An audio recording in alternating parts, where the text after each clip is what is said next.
Que o seu dia e a sua semana sejam repletos de bênçãos divinas. Bem-vindos a mais uma análise aprofundada. Hoje, temos em mãos trechos de duas Bíblias de estudo, a Roman e a Nova Almeida Atualizada, que nos guiam por um dos dramas mais fascinantes da Antiguidade, o primeiro capítulo do livro de Esther. É um capítulo que assim funciona como um prólogo perfeito, né? Ele estabelece o cenário, os personagens e, o mais importante, a crise que coloca toda a história em movimento. Exato. É uma aula sobre poder, orgulho e, claro, as consequências de decisões tomadas no calor do momento. E a nossa missão aqui é justamente ir além da superfície.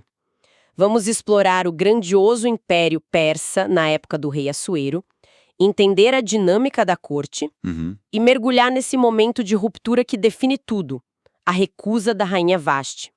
É uma história sobre uma festa extravagante que, no fim, vira uma crise de Estado. E que festa! Vamos desvendar o que estava por trás de toda aquela ostentação e como um conflito que parecia só conjugal abalou os alicerces de um império.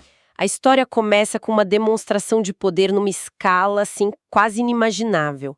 O rei Assuero, que as fontes históricas identificam como Xerxes I, Certo? ele governa um império colossal que vai da Índia até a Etiópia.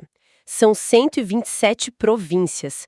Para a gente ter uma ideia, isso engloba o que hoje são dezenas de países. É um território vastíssimo, um mosaico de culturas, de línguas, e as fontes situam o início da narrativa por volta de 483 a.C., no terceiro ano do reinado dele. E é aí que ele decide fazer algo para consolidar esse poder. Uma festa, ou melhor, um evento que dura 180 dias. 6 meses. 6 meses, é um exagero que chama atenção, né? Com certeza. E as nossas fontes indicam que havia um propósito bem mais estratégico por trás de mostrar as riquezas da glória do seu reino. O que realmente estava acontecendo ali. Então, essa é a parte fascinante. Muitos estudiosos, e as nossas fontes apontam para isso, acreditam que esse evento de 180 dias não era só uma festa.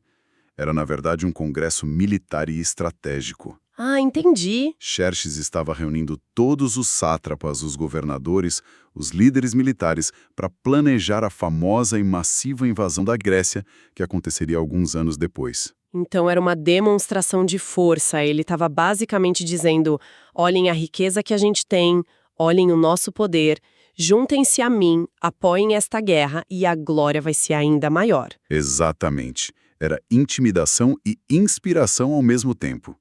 E como se essa demonstração de 6 meses para a elite não bastasse, ele emenda com outra festa. Outra? Sim, de 7 dias para todo o povo da capital, Suzã, desde o maior até o menor. E a descrição dessa segunda festa é de um luxo, que beira o fantástico. As fontes são muito detalhistas. Falam de tapeçarias de pano branco, verde e azul celeste. As cores da realeza persa. Isso.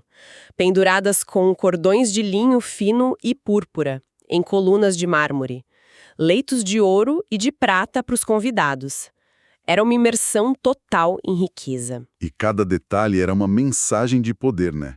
O uso de ouro e prata no dia a dia era para mostrar que o que era precioso para os outros, para o rei era comum. E tem um detalhe sobre a bebida que é muito revelador. Sim. O texto diz que o vinho era servido em abundância, em taças de ouro, e cada taça era diferente da outra. E a regra era beber sem restrições. Exato. Ninguém era forçado a beber, mas a oferta era ilimitada. Isso mostra não só a riqueza, mas uma generosidade calculada. O rei se mostra um anfitrião magnânimo, sabe? Conquistando o favor do povo. Isso. E, ao mesmo tempo, um ambiente de bebida livre por 7 dias também serve para baixar as guardas. É uma celebração, mas também uma operação de controle. E essa abundância de vinho acaba sendo o catalisador para tudo que vem depois, né? A festa chega ao clímax no 7º dia, e o texto deixa bem claro que o coração do rei estava alegre por causa do vinho. Sim, a embriaguez do rei é o ponto de virada. Nesse estado de euforia, ego inflado, cercado pelos nobres, ele tem uma ideia que ele acha brilhante: exibir seu bem mais precioso. A rainha. A rainha. Ele ordena a 7 de seus eunucos que tragam a rainha Vasti, usando a coroa real, para mostrar aos povos e aos príncipes a sua formosura. Ele queria objetificá-la, tratá-la como o último e mais belo item da sua coleção.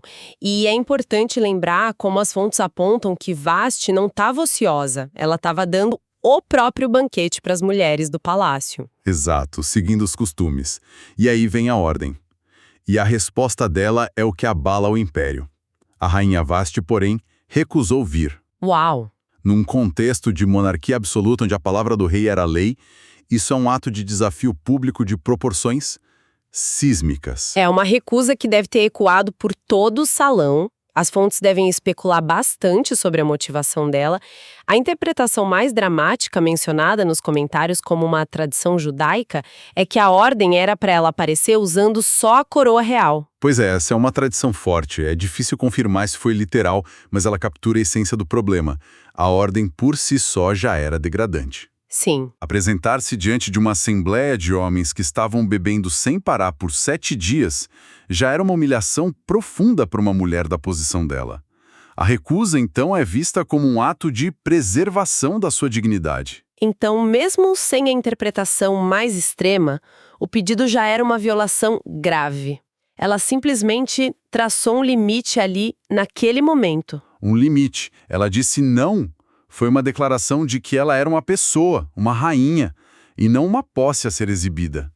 Mas ao fazer isso publicamente, na frente de toda a liderança que o rei passou 180 dias tentando impressionar, o ato se torna inerentemente político. Nossa, é verdade.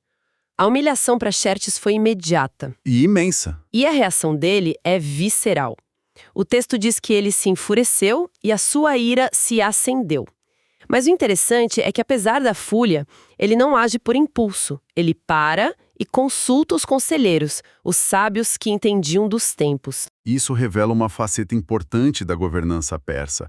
O rei era a autoridade máxima, sim, mas não governava no vácuo. Ele dependia de um conselho de 7 príncipes, a elite, que conheciam as leis. Ele precisava legitimar a ação dele. Precisava. E é nesse conselho que surge a figura de Memucã. Ele não só responde à pergunta do rei, mas ele enxerga uma oportunidade de transformar essa crise pessoal em uma plataforma política. Uma plataforma para reafirmar a ordem patriarcal do império, né? Exatamente. A intervenção de Memucã é uma obra-prima de manipulação. Ele pega um ato de desobediência de uma mulher e o reformula como uma ameaça à estabilidade de todo o império. Ele diz: A rainha Sasti não ofendeu somente o rei. Mas também todos os príncipes e todos os povos. Ele universaliza o problema. É como se ele dissesse, isso não é sobre você, majestade, é sobre todos nós e o risco de perdermos o controle dentro das nossas casas. Perfeito. Ele joga com o medo e o orgulho daquela elite. Ele pinta um cenário de efeito dominó. A notícia vai se espalhar e logo todas as mulheres do império, inspiradas por Vashti, vão começar a desprezar seus maridos. Ele cria uma imagem de caos doméstico generalizado. É um argumento incrivelmente eficaz porque desvia o foco da humilhação pessoal do rei para uma suposta ameaça coletiva. E a solução que ele propõe é tão drástica quanto o problema que ele acabou de inventar. Extremamente drástica. Ele propõe um decreto real, mas com uma cláusula especial, que seja inscrito nas leis dos persas e dos medos, e que não se revogue. A fama dessas leis era justamente a imutabilidade. Uma vez decretada, nem o rei que a assinou poderia alterá-la. Nunca. Isso daria à punição um peso de finalidade absoluta. E o conteúdo do decreto era duplo. Primeiro, a punição pessoal de Vashti, banida para sempre da presença do rei. E segundo, a consequência política. Sua posição de rainha seria dada a outra que seja melhor do que ela. Essa frase é fundamental. Outra que seja melhor do que ela. Sim, é carregada de significado. E essa frase abre oficialmente a busca por uma nova rainha, que é o que move o resto da história. Mas o decreto tinha um propósito público ainda mais amplo. Ele deveria ser proclamado em todas as 127 províncias. Na língua de cada povo, para a mensagem ser inequívoca. E o objetivo era que todas as mulheres deem honra a seus maridos. E aqui vem a ironia, que as notas de estudo apontam muito bem. É quase cômico, né? É a sátira do texto se tornando evidente. Pense no contraste. Um império gigantesco, com um dos exércitos mais poderosos da história, se preparando para subjugar a Grécia. Se sente tão ameaçado pela desobediência de uma mulher que precisa criar uma lei imutável para garantir a autoridade masculina dentro de casa. É uma demonstração de fraqueza, não de força. Uma supercompensação. A necessidade de legislar sobre respeito doméstico mostra o quão frágil eles, na verdade, percebiam essa autoridade. Revela a insegurança por trás de toda aquela fachada de poder e ouro. Precisamente. E toda essa cadeia de eventos, a festa, a bebida, a ordem impulsiva, a recusa digna, culmina nesse decreto desproporcional. E essa decisão, nascida do álcool e do ego ferido, abre uma vaga no trono. Uma vaga que o destino, ou, na perspectiva do texto, a providência divina, estava preparando para uma jovem judia chamada Esther. O fim da história de Vasti é o começo da história dela. Recapitulando, então, temos uma exibição de poder imperial disfarçada de festa, regada a tanto vinho que o próprio rei perde o bom senso. Isso leva a uma ordem humilhante, Que, por sua vez, provoca uma recusa corajosa da rainha Vasti. Essa recusa desencadeia uma crise na corte, onde um conselheiro astuto transforma um problema conjugal em uma ameaça à ordem social. e o resultado é um decreto irrevogável, enviado a todo o império, com o objetivo quase absurdo de legislar sobre a autoridade masculina dentro de casa. E que, crucialmente, abre o caminho para uma nova rainha ser escolhida. Exato. Este capítulo nos deixa com uma reflexão, assim, muito provocadora. Uma cadeia de eventos que vai mudar o destino de uma nação inteira foi posta em movimento. E o gatilho não foi uma grande batalha ou uma conspiração política. Não. Foi uma decisão pessoal. Um não dito por uma mulher em um momento crucial em defesa da sua própria dignidade. Isso nos faz pensar sobre o poder de ações que parecem pequenas, né? Sem dúvida.